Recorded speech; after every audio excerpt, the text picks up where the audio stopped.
Reflections in Time is made possible in part by support from the UNO Alumni Association, fostering a legacy of alumni giving since 1913.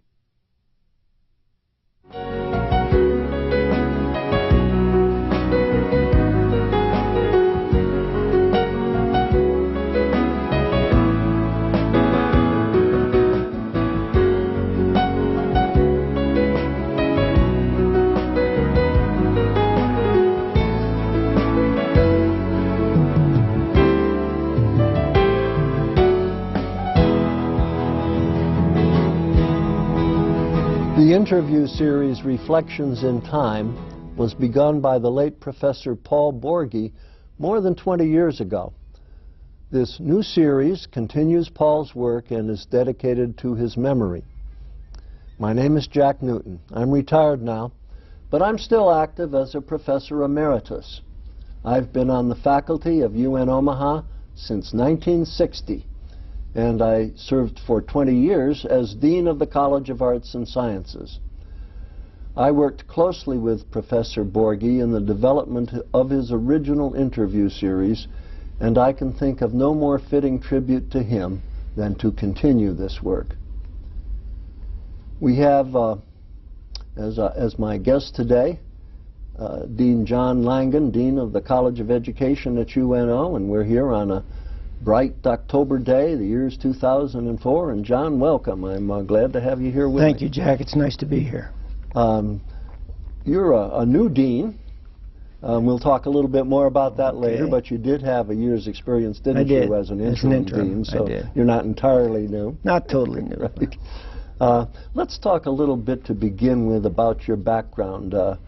I know you went to Omaha University back when it was Omaha University instead of UNO. But where did you come from? Did you grow up in Omaha? I didn't, Jack. I grew up in New Jersey. I grew up on the Parkway and the Turnpike. So if you see the Amboys, I'm from Perth Amboy, New Jersey. I was the last of an Irish Catholic family of 10 children, and went through school back east and started my undergraduate school at Trenton State College in Trenton, New Jersey.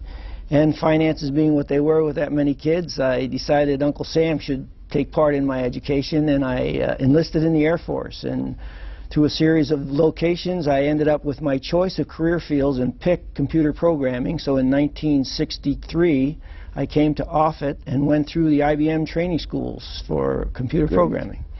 And you like that? You like the computer programming? Actually, not well enough to make a career out of it. Actually, it taught me that I didn't like it.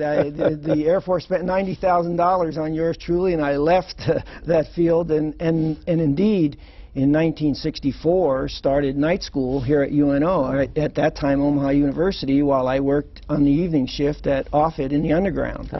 And finished my undergraduate, worked in the metro area in the Omaha Teacher Corps.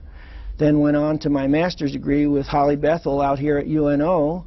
And funny story, in 1968-69, I was teaching a summer school class at the end of my master's degree, and Paul Kennedy, that dean at that time of education, walked into my class and said, "Langan, how'd you like to teach here at UNO?" And I said, and said seriously, I said, "Paul, I thought that's what I was doing." And he said, "No, come to my office afterwards." And that was history. He called me in and said, "How'd you like to work for us? And if you would, we'd like you to complete your doctorate." And so I made that commitment, and here I am 35 years later. Well, those of us who have fond memories of Paul Kennedy as a dean would understand exactly what you're talking about. Exactly. What a man. What a man he was. Yes, he was an unusual is an unusual person, right? He is. Well, you've just answered a question I was going to ask, is how you got to Omaha. Right. And so we know that you came here in the Air Force, and that you came to Omaha University because it was here when you were here. Exactly. And a kind of a romantic story in there. In my undergraduate classes, unbeknownst to either one of us, my wife and I were in undergraduate school together. Really? But we met years later and married and had 2 children, and that's the story in terms of John Langan. And then I tell my family, all 10 of them, and they've since been out here and love it. I say, when you come into this state, look up at the sign, because it is the good life. And so I'm a Nebraskan now. Good. Well, you know, I'm the same way. I'm a displaced Easterner, exactly. too. I knew that. Mine was New York State, not New Jersey, but that's... And here we are, a block adjacent, away from each other, neighbors. So. And we live around the corner from each other. That's right. So you got a Bachelor of Science degree in Education back in 1968. And that's an interesting story, too, because people say, I thought you're from New Jersey. You don't sound like you're from New Jersey. Well, keep in mind, my major was elementary education. So here I was working with 5th and 6th graders, and they were saying, Mr. Langan, what are you saying? What are you saying? So I worked on that speech patterns and became a Midwesterner. So now I tell my family, listen to the TV. I sound like the TV. You don't sound like the TV.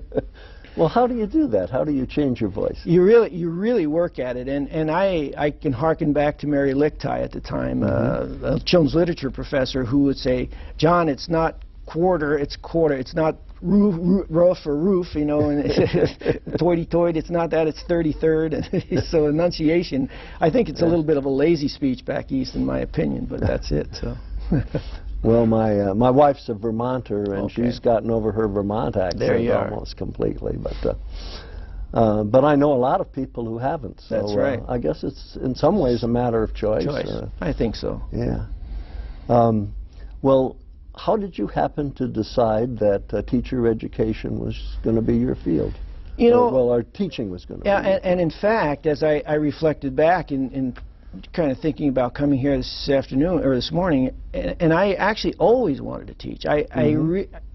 In school was fun for me. I liked it. But I liked a particular age group, and got interested. I coached and worked in informal settings. I worked in Parks and Recreation with the former colleague of ours, Bob Ackerman, but I knew that was the area. And at that time, in the 1960s, it was very, very unusual to have male teachers in the elementary schools. And that was kind of an informed decision on my part, that as a male in the elementary school, I thought I could have a greater impact than teaching secondary. My area was history and social sciences, but my focus, again, and interest was in elementary age youngsters. So. Well, did you ever have a full-time job as an elementary school teacher? I never had a full-time teaching position. In fact, I signed a contract with the Omaha Public Schools, or getting ready to sign with Irma Grace Riley at the time, when Paul Kennedy walked into my social studies, or my social studies methods class in the summer of that time. So I didn't. What I did, Jack, in terms of that experience in schools, was working with the Teacher Corps projects. I worked with 13 cycles of the National Teacher Corps project, primarily in the Omaha Public Schools again, but on the Macy Native American Reservation in Macy, Nebraska. So that was interesting. I was going to go on to your, continue talking about your education, but since you've brought up that Teacher Corps thing, that sounds very interesting. Let's talk about that a little bit. Yep. That was a federally funded program, It was a federally funded program, and if you will, it was an innovative program for its time, and many of the concepts, the whole notion of multiculturalism and diversity was talked about and studied and researched in the 60s. Many of the things that we're only now getting into in terms of implementation. And a name from that, Floyd Waterman, was a national figure in the Teacher Corps projects. And we went all over the country in terms of looking at different programs and looking at implementation of programs for elementary youngsters and secondary youngsters. And it was through that Teacher Corps training and background that many of the ideas that I then took as a new faculty member in 1969 into the program here at UNO that helped me immensely in terms of working with both youngsters in the elementary schools and my colleagues in teacher education. So. Well, you mentioned Floyd Waterman. Was he the person that brought that Teacher Corps program to the university? He was instrumental in getting the first cycles of the Teacher Corps project. Bob Mortensen was it followed through in terms of the National Teacher Corps network that he brought to this campus and wrote a lot of the grants. So Bob, Earl Stormo, Floyd Waterman, all three of those persons were really instrumental in that and gave many of us young faculty members, both in teacher ed and other colleges, the opportunity to work in different settings. Now, Bob Mortensen's still here, isn't he? Bob Mortensen is still in Omaha. He retired about 2 years ago, but he's still around. Well, since I'm retired, I don't get on campus that much anymore, so I missed we still some of stay in these retirements, contact. but he was assistant dean for a Right, long he was time, the assistant and, dean for quite a while, yes. Right. And again, as I say, ran it was the MINC, Missouri, Iowa, Nebraska, Kansas network of teacher corps. So we had good times in that program. Right. Well, let's get back to your education. Okay. You finished your bachelor's Finished degree. my bachelor's in elementary ed, did a graduate assistantship here with Holly Bethel in elementary education with a specific focus on curriculum in the elementary schools. And then again, when I finished that program as a graduate assistant, and that's a little technology insert. They have the video equipment now. Dick Hawks and I, another graduate assistant, used to haul around these 300-pound videotapes into the schools to tape people, and also technology has certainly come a long way. But when I finished that, that's again when Paul came in and asked me to stay here at UNO. And then I enrolled in the PhD program in Lincoln and got an educational doctorate under Ozzie Kopp at that time. And I kiddingly say, people say, how long did it take you? I say about 70,000 miles on the interstate in terms of going back and forth. But I taught full-time up until the last year, and then I took half-time position here. And so you were on the faculty here at what by that time was UNO. Right. And simultaneously were doing graduate work in Lincoln. In Lincoln. And then in 72, 73, took half-time, where I was here half-time and there half-time, and did like every other good graduate student, taught a bunch of the undergraduate classes. And well, if I remember the rules, at some time or other you had to be in full-time residence. You had to do a residency, in Lincoln, and that was my residency requirement. Okay. That's correct. So I got my PhD in curriculum and instruction, and then that was in 1973, December, and joined the faculty in earnest. Then I said, that's when I got my, Holly Bethel said, okay, it's over now, get your full-time teaching load, and off to the races I went, and had lots of interesting key points from 73 up until 92, well no, 73 till 80 something I taught, and then took the Office of Student Services in the College of Education and really formulated that office. So as people say to me, what are some of the highlights in terms of what you did? We took the concept of a single place for students to come to get advising, to get placements in their pre-student teaching and their student teaching, and then get their certification all in one office. And that office still exists now, so that was a fun time. But again, other points, Mike Gillespie and I in 1977-78 got into a National Endowment for the Humanities grant, Philosophy for Kids, with Harry. It was called Harry Stottlemyre's Discovery. And here was a young philosophy professor and a young education professor not knowing much how to find a door, let alone in terms of implementation. But we had so much fun. And as you remember, as Dean of Arts and Science at the time, lots of philosophy department was in that college. Exactly, it was in your college, and I would say the conservative elements from everywhere in the United States came after Mike and I, and we were trying to teach kids syllogistic logic, and they thought we were trying to brainwash them. So it was a fun time. Yeah, you. The newspapers had a field day with that. Yes, they did. If I remember correctly. Yes, they did. We and both Mike and I had some threats voiced at us at meetings, and I mean it was a series of events in our lives that it really, and we became very, very close friends afterwards. So I look at that, and in addition to having fun with the kids in schools, but Mike and I became personal friends and have stayed that way. So. Well, now. The reason that one of the reasons that that became controversial was because of some of the approaches you took that people could interpret, could be interpreted a couple of different ways. If you were doing that again, thinking about it now with the hindsight and wisdom of advancing years, would you have done anything a little bit different, maybe? I think it was timing, Jack. So I think my knee-jerk response to that is I don't think it was so much what we did. It was the notion of what was on the horizon at the time with regard to different issues. The textbook issues were hot on the trail.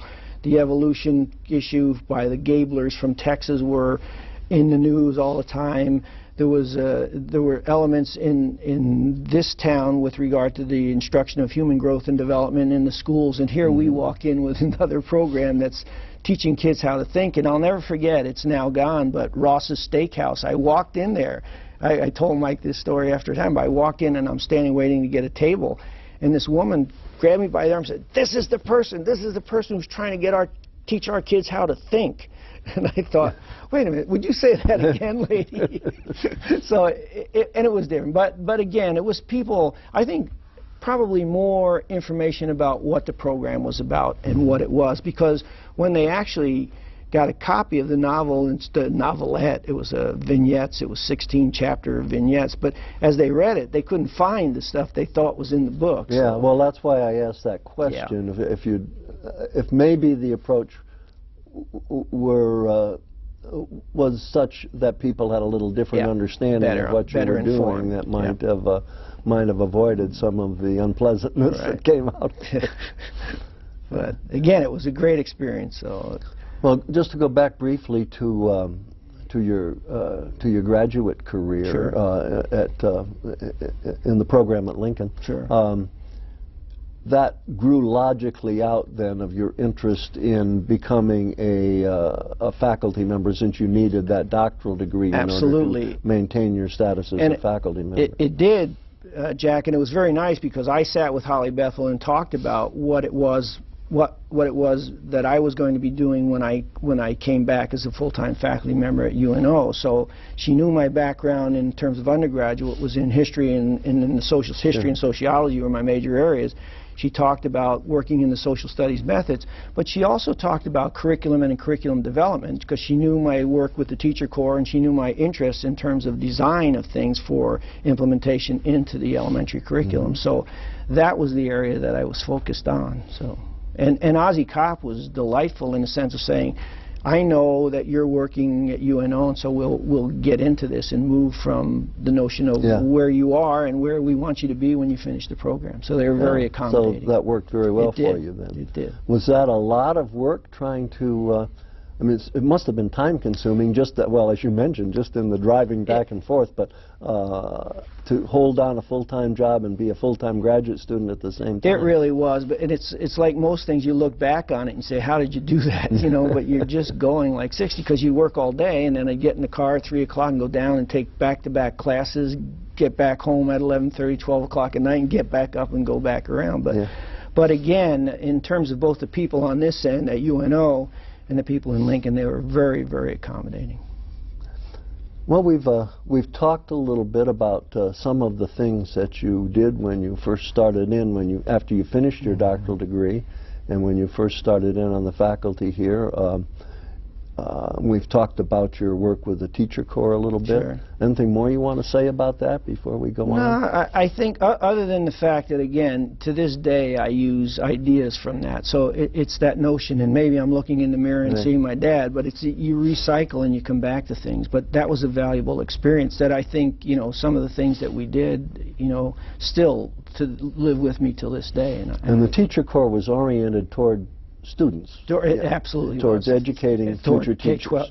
Well, towards K-12 students and the notion of teacher preparation. Okay. They had the VIP programs in that to get military folks who had degrees in other areas back. And in fact, we have a program right now that, again, one of those things that you feel good about, our Teacher Academy project, are for folks who get degrees in other areas, maybe go and do full careers as physicians, as lawyers, as what have you, and then come back to UNO or any place else and say, hey, I'd like to teach now at the, you know, in this second part of my career, and they come back into teaching. And we built a program for them also. That's a combination of undergraduate and graduate. So. How long does it take somebody who starts in that way to complete? It takes them, they start in the summer and take 12 hours. They do 6 hours in the fall and work in the schools, and that's the beauty of the program. And then they do their practicum experience in the spring, and some have to do a course or two in the following summer, but they basically finish in 1 year. So it's a nice program. Yeah, it sounds like it. Maybe somebody who is listening to us will want to join you in that program sometime. You bet. Yeah. Well, we talked about two of the things you were involved in, the National Teacher Corps project, and then Philosophy for Kids project. I know there were a lot of other things, though, John. Well, yeah, we did some other exciting projects, and this is a university service area rather than a particular in the context of my teaching position. But I was faculty senate president for 2 years, and just coincidentally, it was the year that Del Weber was hired, and Otto Bauer then followed. So it was kind of a Del good... Weber as the Chancellor of the University, and Dr. Bauer as the Vice Chancellor for Academic Affairs. Yeah, right. And so it was really a nice time to be in that position, and met two great people who, again, became good friends over the time. And I think that's the beauty of this institution, that while it's growing and becoming a larger institution, in many respects it's a small town of people getting along with each other. So, and those 2 years were interesting years in terms of the Senate and issues, you know, that we're looking at.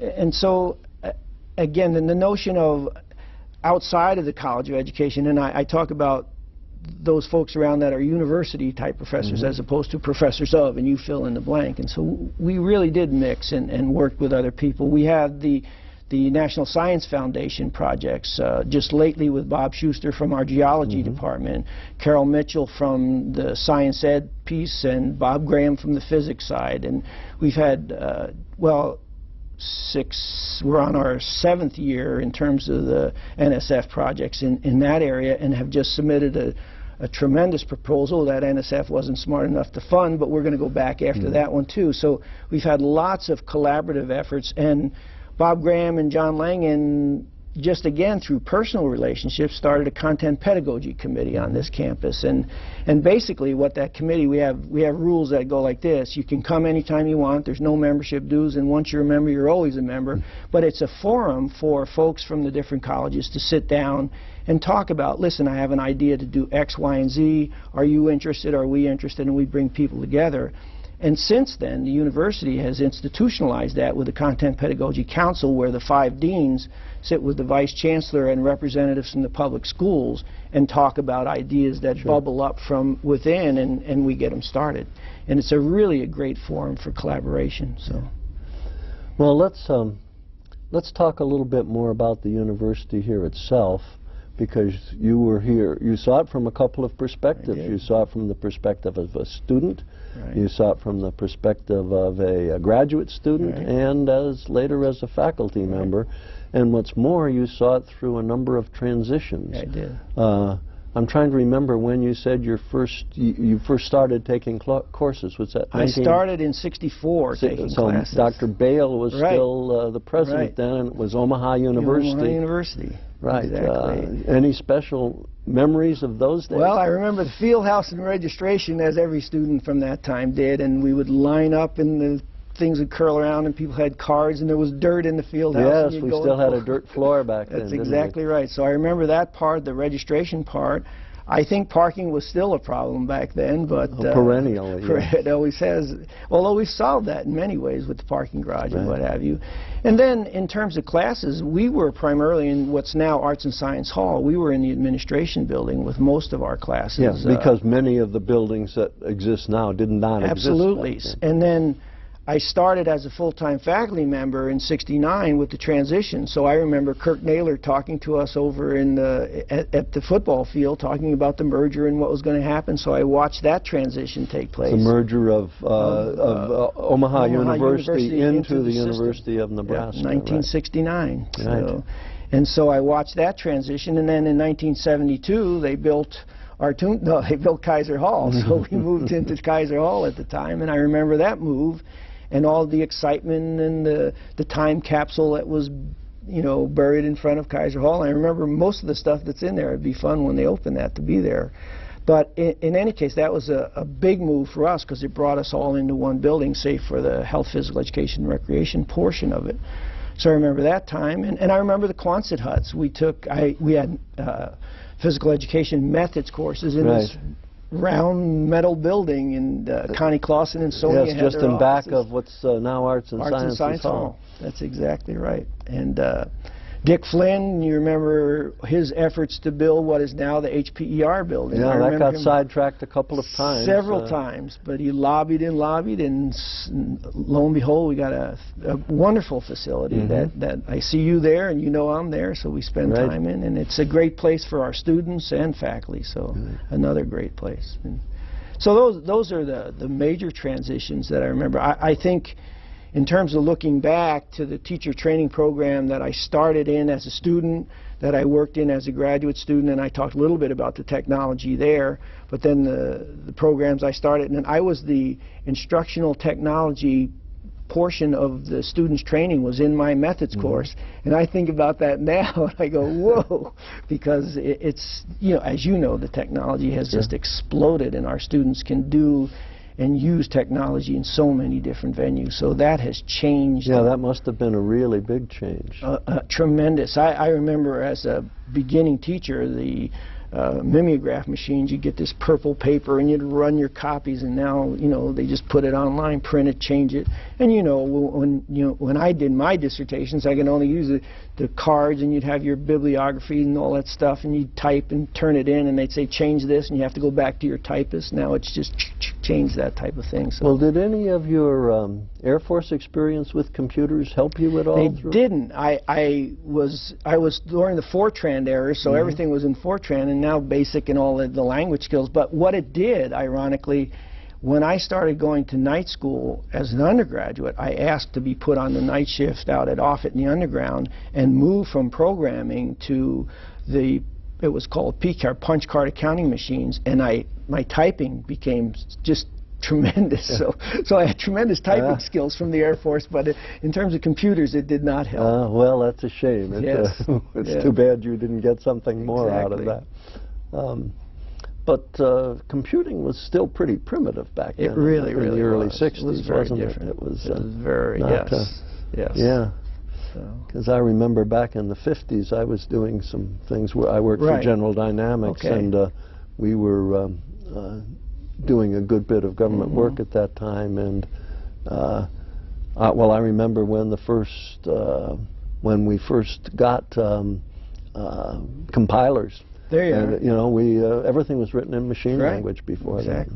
And again, talking about that same technology, I remember coming to this campus, and it was again in what was the administration building, now Arts and Science Hall, was the PBX machine for the phone system. Oh yes, that was pretty primitive too. I mean, and that was a short time. And we hired. There were several people who sat down at that PBX. Absolutely. And I could tell some stories there, but I won't. But we used to bowl in a faculty bowling league with one of the women who worked in there. She knew a lot more about this campus than we did. Funny. Working in the PBX, and then the Selectric typewriters came on board, and just that progression of technology on this campus has changed. Well, what was the did you see any major changes in the atmosphere when it went from being a fairly small municipal university to being I remember when 1969 there was like a 25–28% increase in the student body. Exactly, and yours truly, I thanked everyone for the merger, because there were also probably 18 of us or 19 of us at that time. It was kind of just this little club we used to hang out because they do the awards, but there was a bunch of us folks hired in 69, 70, 60 during the merger time, and it changed from a sleepy institution. In fact, some of my colleagues at Kearney said to me when they became part of the system, what was it like? Because they knew I had been here, and I said, you know, it's subtle change at the front end, but what you'll see is the university will come of age. It'll grow up. And I didn't have much to compare. I mean, I was a student at the municipal university, but what I saw from there to what I look at where we are now and looking back, and we had great people and great programs, but the breadth of recruiting change, we got a larger number of people. We needed them to handle a larger number of students. And in fact, I was fortunate, and don't apologize for being, but I was in that group of folks that they did hire from within, if you will, but we started recruiting from all over the country and had some wonderful people who came here and that we worked with. And yeah, there are not very many people on the faculty now, if I remember correctly, who could do what you did. No. And be faculty members and graduate students simultaneously. That's exactly right. So it just changed. And again, it was because of this massive explosion of the university, I think, due in large part to the merger. So I think the merger was a great thing for us, and certainly looking back at it again in terms of institution, I mean, I can remember just talking about personal side, but where you knew every faculty member. Well, now I walk around and wow, there's just... Yeah, that's one of the less fortunate features of that, isn't it? When there were 100 or so people on the faculty back in the 60s, you knew everyone, most of them quite well, and so that. And then that's not true anymore. No, not at all. It's much more compartmentalized. And again, I was looking in Kaiser Hall as I walked over here, and Frank Gorman was the first dean of the College of Education. And I knew Dr. Gorman. Worked with Frank as an undergraduate, and then as a graduate student he retired, and then then Paul came. But there's only been 6 deans of that college, so it's the tenure of the deans have been long, so and that's been good, and good people, different, but you know, all brought a different slant to the institution and different change. So. Yeah, can you remember some of them? I do. In fact, I remember all of them. We had Frank and then Paul Kennedy. And Paul was, I mean, for those watching the show who know Paul, I don't have to say much other than everybody's smiling right now because he's such a dynamic guy and so caring in terms of, he'd send these notes, the 4-Gene Award, and I can't even tell you what 4-Gene was, but he'd always, oh, John, he'd another 4-Gene Award. He was just great in that. And then Paul was followed by Ed Denoska. Ed came from New York, another New Yorker, and went to Florida from here. And then... and I knew Ed very well because we kind of started in as deans at the same time. Exactly. And again... Now deceased. Right. Ed passed away and wrote a Dictionary of Education with David Capel. And then he was followed by Don Myers, who was probably the most colorful Dean of Education that we had. He went to... came here from Oklahoma State. Came from Oklahoma State and went to Old Dominion and still is teaching. He's no longer Dean, but he's still teaching at Old Dominion. And then Don was followed by Dick Flynn, and Dick is now at Springfield College, the president of Springfield College in Massachusetts. And then John Christensen, who he was a Kansas graduate and speech pathologist, and he is now our vice chancellor for academic and student affairs. And so that was the sequence of deans. Your predecessor. That's exactly right. In fact, the reason you became interim dean was because he went into the into the vice chancellor's job. He did, and again, each different, but each added to the program, so it was fun. Okay, well, let's see. We were going through some of the other activities of the. Well, you were chair of the. Teacher of Education Department for a number of years. Yes, I was chair from 1992 until last year when I became interim dean, and during that time, that was an interesting time for that department. We hired, I think, 17 of 28 faculty members in that time period. So that department, in effect, became what we fondly referred to as the TED family, because what we used a different interview technique, I think, than many search committees do. We would always put our newest faculty member who was hired on the search committee, and they would do the sifting of paperwork. But when we brought someone in, we as a faculty came together not by program area, or while the program area people were certainly relied on in terms of the person's expertise and background, experience, publication. And we'd have faculty members give a presentation, but we'd oftentimes, if they were married, ask them to bring their spouse to that thing. We'd try to get this notion of you have to have fit and you have to know what we're about. And what we're about is certainly teaching, research, and service. But we're about collaborating with one another. We're about being out in the schools and doing that type of thing. And so if you were to ask me what mark did you leave on that department, I think the 28 people who are now in that department are reflective of a philosophy that's the student comes first, and that student is out in the schools for us because that's our laboratory. Sure. So there are people who get out in the schools and roll up their sleeves.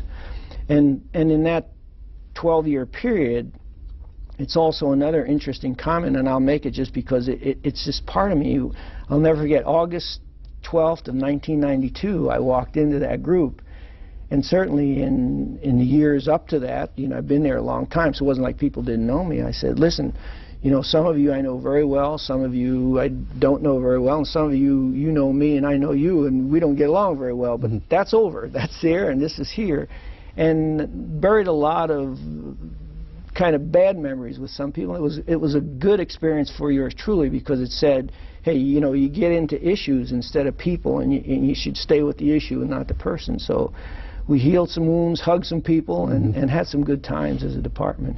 And did some great things. I mean, we had record numbers of federal grant submissions and awards, and had people like Carol Mitchell and Neil Topp and Neil Grangenet, and I know it's dangerous when you mention some people, but they just received phenomenal awards during that period, during that time period. So it was easy to be chair of that department, that's all I would say. And the other thing we did, Jack, and I think that's again typical of this institution, certainly there are administrative roles, but the administrator, their position is simply to do the things that the faculty who are teaching and in the trenches, if you will, aren't doing. And so it's not a pecking order or hierarchy, and we never viewed it that way.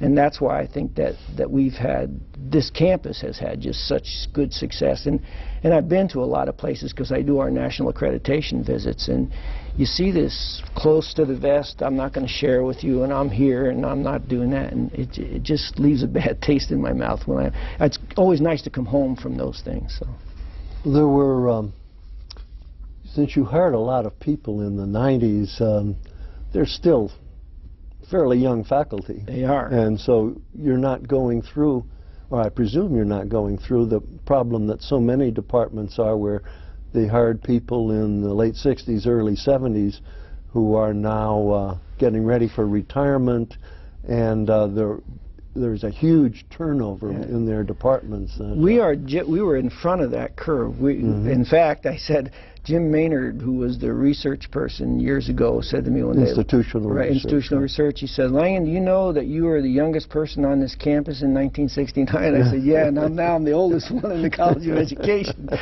But that happened. I mean, our oldest faculty members, you know, are still have several years. So we are not, as a college, in that our replacements came, as you say, during that 90s period.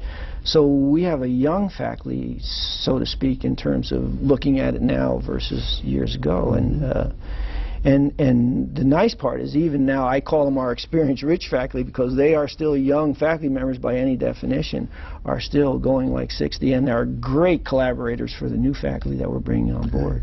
So that's been fun. Well, what are things we can point to during your tenure as department chair? You recruited some good people.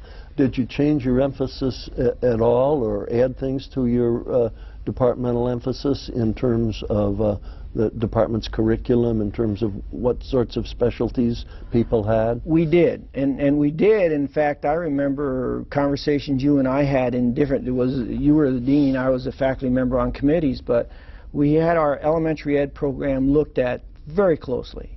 And what we knew, and what I knew as a former student in that very program, was that we had our elementary people focusing or leaning toward their comfort zones, and we let them do it. So as an elementary teacher, I could virtually do all my content work in history, sociology, geography, and that's what I did. I just hung out in that area because I like to do that.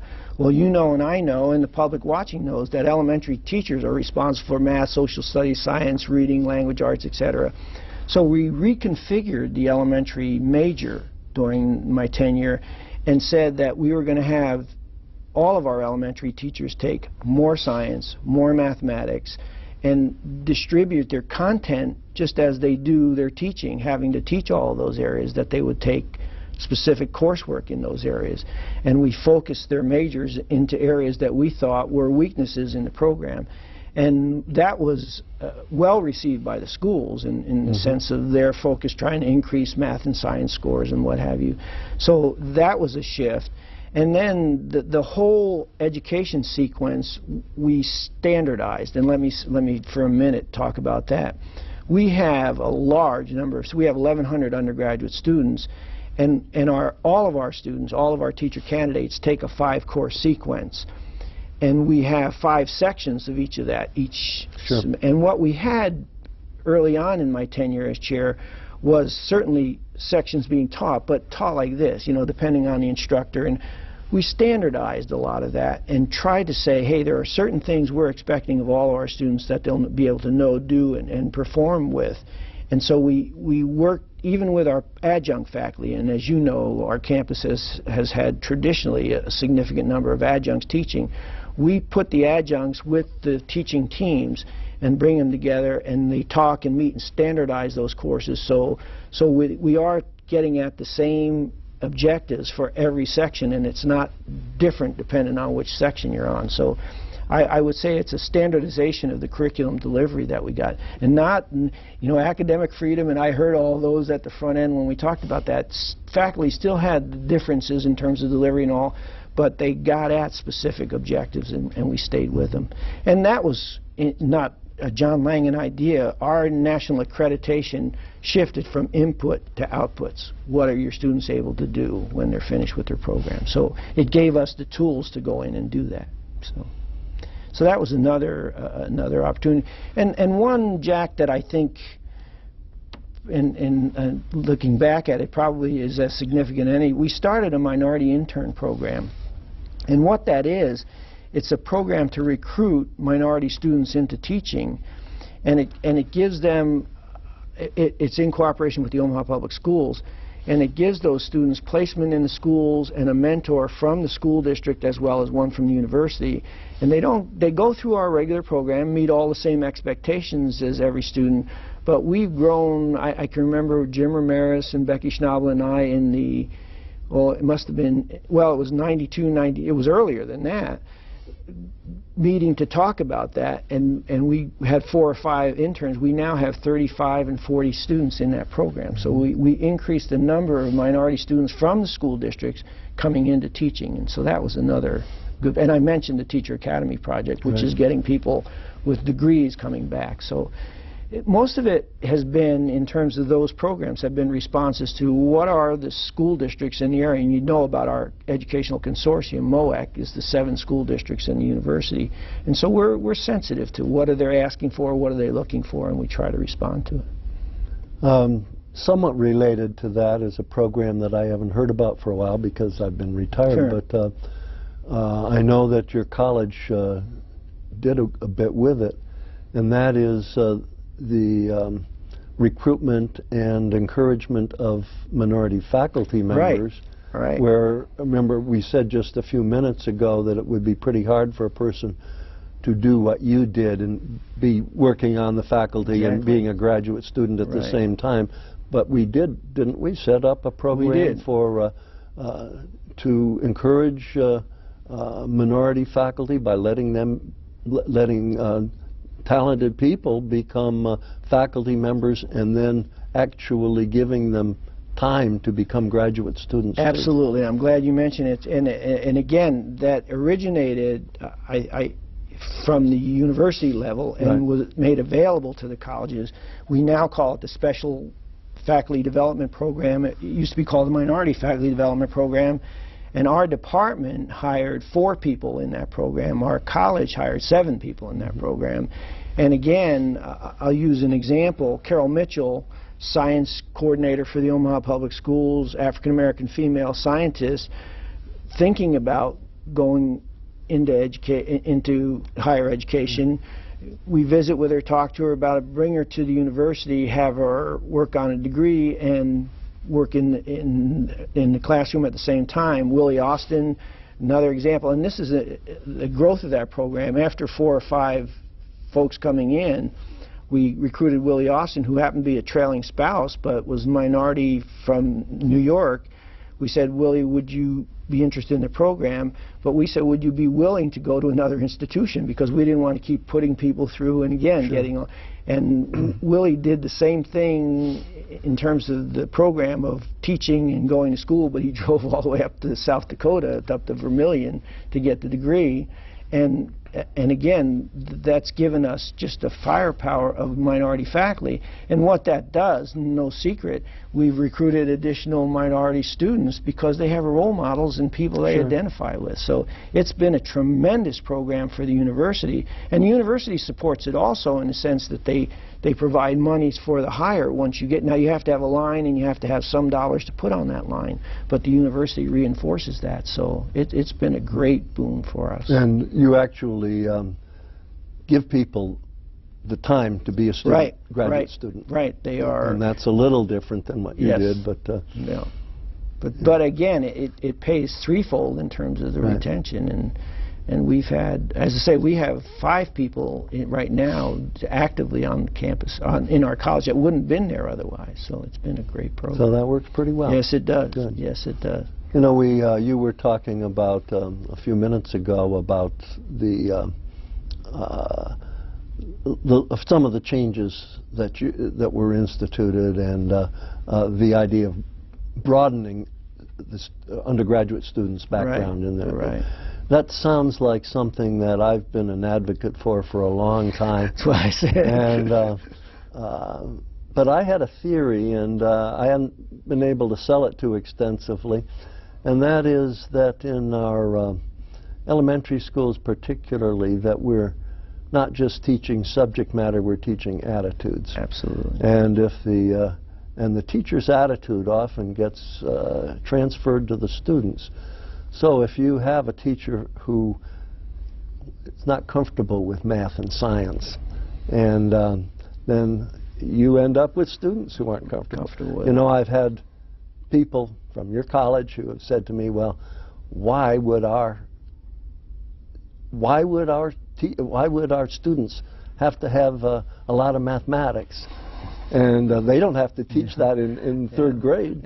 And I say, well, if you take a lot of mathematics, you become more comfortable with the mathematics, and the students pick that up from you. If you play the piano more, you're better at the piano, and that's the issue. And in fact, Jack, we have that same notion, and it's no secret, we get a number of students who come into the program thinking, oh, I'm coming here because I know more than those kids. Well, they soon find out that the rigor in terms of expectation, both in terms of growth and development of kids as well as content, is there. And it was no mistake when I said that I remember many meetings you and I were in on academic planning and what have you, where you took that position. And in fact, I should have called you and told you when we did it, because you had some of that responsibility in terms of the impetus for it. So. Well, let's see. We were talking about university service too a while back, and we talked about your stint as member of the faculty senate and 1-year terms as president of the faculty senate. Is there anything more we need to say about that? Things that went on when you were president? No, I think again that was. It's not so much the particular role. It was then, for me, what it was a chance to meet colleagues from every corner of the university, as well as try to run meetings and have discussions in a sense of saying dealing with issues. And what I can tell you again in terms of that experience for me, and would encourage others to do it, is that it gives you the opportunity to meet people across disciplines, and also the opportunity to see what they're about in terms of collaborative issues. So I gained a lot more than I gave in terms of those 2 years. So. Well, that of course is university service, and we've got another type of service that faculty members often render, and perhaps when people are looking at this program on their television sets, they'll look at you and say, gee, I've seen that guy someplace before. And that perhaps to many people is your best known role, and that's the many years you've served on the Omaha Public School Board. I have, Jack. And that has been a labor of love, again, certainly connected to what I do here at the university. And And every dean and every chancellor on this campus has encouraged me in that role. And you know, a colleague of ours, Bernie Colassa, former political science faculty member who's since deceased, was on the board too. But that has been in no way, shape, or form anything but a labor of love. And for the past 8 years, I've been president of that board. And I can look back and say to you that urban school districts in this country need tender love and care and help, and whatever I could do to add to that for the Omaha Public Schools, I felt good about doing. But I think in terms of particulars, the bond issue, the $254 million renovation that just is in the throes of completion, as well as the new student assignment plan, saying that we're going to give students and families the opportunity to send their kids to their neighborhood schools, but we're also going to set up in zones and set up magnet schools and encourage integration of that district. And that has happened. It's happened to the nines. And in terms of, again, that philosophy of a good people attitude has been across it. So while it's taken a lot of time, and I think it may be comparable to those days of driving down the Lincoln in terms of time commitment, because we do a lot of stuff, but it's been one where, again, you see the value of this city and this place and the school districts that families coming into this community, and I'm not just talking about the Omaha schools, I'm talking about every school district in the metro area. It's just great choices that they have and wonderful educational experiences, so it's been fun.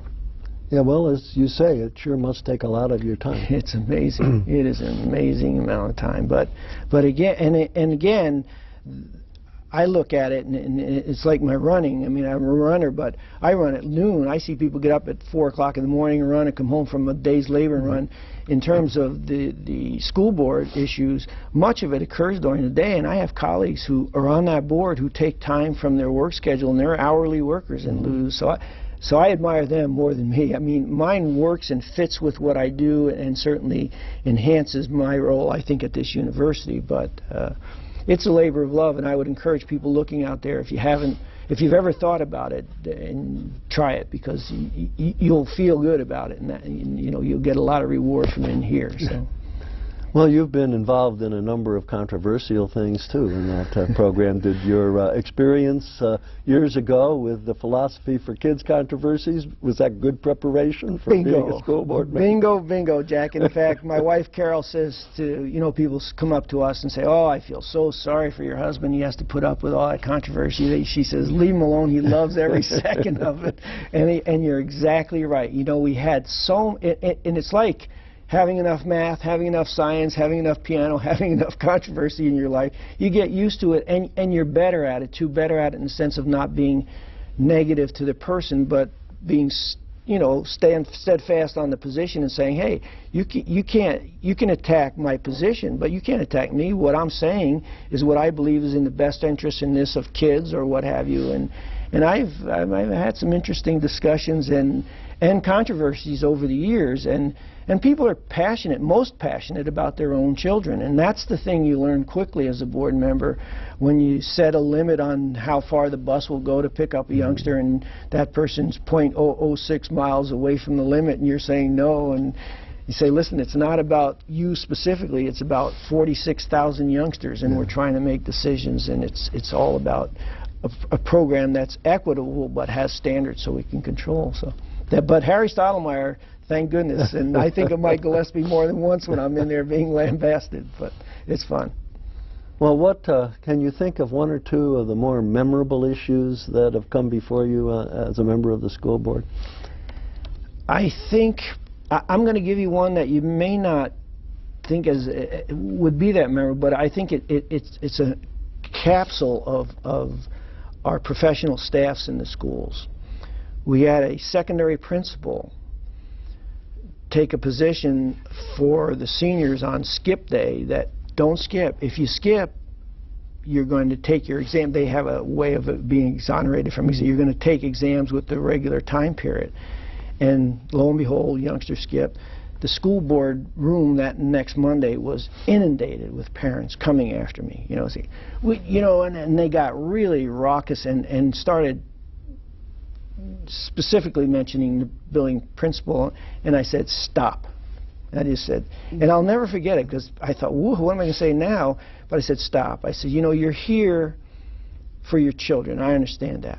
But you're here saying you want us to fire someone and to take all kinds of drastic measures because this building administrator set up a standard, told the youngsters before they made their choice about the standard, and the consequence was, instead of taking exams during the time seniors would, they'd have to do it here. And now you're saying, you know, this person is evil, blah, blah, blah. About the first time one of your youngsters would be out on that skip day doing quite often what youngsters do on that, you know, drinking, what have you, something happened, you'd be after us because we let them out of school. So this conversation's over, I'm not listening to that. And the room went silent, but the thing that I learned in that, in terms of a memorable experience, is those parents started looking at one another, and it wasn't yelling at them, I was just stating, and I think they got it. And so I said, good. I mean, we didn't start a dialogue and that type of thing, and that was over. And so that was one part of it. And then the other memorable moment was the day that John McKeel, and I don't know if you remember this, announced he was going to leave the Omaha Public Schools. And this is a group dynamic story, but it's a memorable moment because all the 12 of us sat around feeling sorry for ourselves, going, oh, well, there you go, what a terrible thing. But none of us said we didn't want you to leave. And so we re-huddled, we're talking about how to start a search, and we decided this is crazy, we're going to go to his house and ask him to stay. And we went, asked him to stay, and he did, and that was the best thing that ever happened in the Omaha Public Schools. So. Well, we just have a couple minutes left here. We've talked about a lot of people in the course of this hour discussion. Is there anyone that we've missed that you'd like to memorialize here with a comment or two? There are two people in my life on this campus, and I think I may have alluded to or mentioned both of them already, but let me talk just briefly about both and tell you why. Holly Bethel was, in effect, my family away from home. She hired me here, but little known fact, she was one of the first department chairs at a female department chairs at a university in the United States. I remember Holly very well. Yeah, and just a stalwart of a woman, and very strict and very rigid, but she taught me more than anything. And I'll never forget, my dad, before he passed, came to my graduation, and he said to her, take care of this guy. And she did it. And the other one's Bob Ackerman. Oh, I remember Bob very well. Bob was, he was Mr. UNO in terms of the faculty club over at the Prom Townhouse, bus trips to Chicago and what have you, but again... Well, we're about at the end. I want to thank you for participating here this afternoon, this morning. Jack. It's been fun. I really enjoyed this interview. And to our audience, excuse me, thank you for joining us today in a visit with Dean John Langan, a new dean but a longtime faculty member in the UN Omaha College of Education. We've been taking a look at some of the history of UN Omaha as seen through the eyes of the history makers. This is Jack Newton, inviting you to join us again in the series we call Reflections in Time.